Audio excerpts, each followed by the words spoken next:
This is our universe, our galaxy, our solar system, just a small dot in our giant galaxy. And here is our Earth, and here we are, just like a dust particle for the gigantic universe. Despite of all other things, did you ever wonder why all the planets and stars are round in shape? क्यों सभी planets और stars round shape में ही होते हैं? क्यों square या triangular या फिर कोई और shape में नहीं होते? अगर आप इस चैनल पर नए हो तो सब्सक्राइब जरूर करें और बेल आइकन को भी जरूर क्लिक करें ताकि फ्यूचर में आने वाली सभी वीडियोस की नोटिफिकेशन आपको मिलती रहे। पूरे यूनिवर्स में हमारे सैटेलाइट मून से लेकर सबसे बड़े स्टार स्टेफेंसन 218 तक जितने भी स्पेस ऑब्जेक्ट्स है वो सब राउंड शेप में ही है। व्हाई? इसका आंसर एक वर्ड में कहे तो it's all because of gravity. हाँ, ग्रेविटी मेन रीजन है सभी स्टार्स और प्लैनेट्स के शेप राउंड होने का। जितना बड़ा ऑब्जेक्ट उतना ज्यादा ग्रेविटी।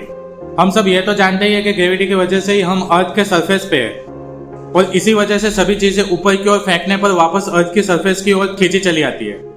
सो सभी प्लैनेट्स और स्टार्स की ग्रेविटी उनके मटेरियल्स को सेंटर की ओर पुल करती है, यानी खींचती है, और ये सभी डायरेक्शन में इक्वली पुल करती है और इसी वजह से इनका शेप राउंड होता है, like the spokes of a bicycle wheel.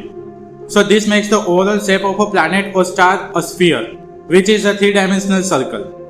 लेकिन छोटे ऑब्जेक्ट्स जैसे कि एस्टेरॉइड्स और मेटेरॉइड्स उनके शेप अनइवन होते हैं बिकॉज उनकी ग्रेविटेशनल फोर्स उतनी स्ट्रांग नहीं होती कि वो उनके मटेरियल्स को सेंटर की ओर पुल करके होल्ड कर सके। सो उनका शेप अनइवन होता है।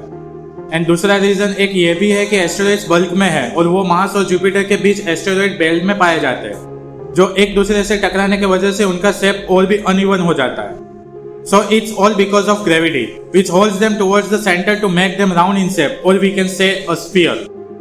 लेकिन कुछ ऑब्जेक्ट्स राउंड शेप में नहीं होते, they are slightly bloated from the centre, यानी कि सेंटर से थोड़े फूले हुए होते हैं। इसके दो रीजन है, एक size of the object and second its rotation speed. जितना बड़ा ऑब्जेक्ट उतना ज्यादा mass. This happens because of centrifugal force.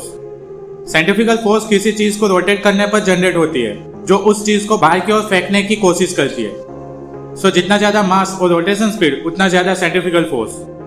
तो ठीक वैसे ही हमारे पहले दो प्लैनेट्स यानी मर्क्यूरी और वीनस का mass compare to other planets कम है, so they are in perfect round shape, but remaining planets are slightly bloated at the centre because planet के हेवी मास की वजह से रोटेट होने पर इक्वेटर वाले पोर्शन में मटेरियल्स बाहर की ओर पुल होता है because of centrifugal force, but planet की ग्रेविटी उन्हें सेंटर की ओर पुल करता है। सो दोनों तरफ से पुल होने की वजह से प्लैनेट्स परफेक्ट राउंड शेप की जगह सेंटर से थोड़े खींचे हुए यानी फूले हुए होते हैं। सो हेवियर ऑब्जेक्ट्स में उनका डायमीटर इक्वेटर में ज्यादा होता है कंपेयर टू पोल्स। सो इस प्रकार ग्रेविटी मेन रोल प्ले करता है स्पेस ऑब्जेक्ट्स के शेप राउंड होने में। आशा करता हूँ कि आपको ये वीडियो अच्छी लगी हो तो लाइक, शेयर एंड सब्सक्राइब।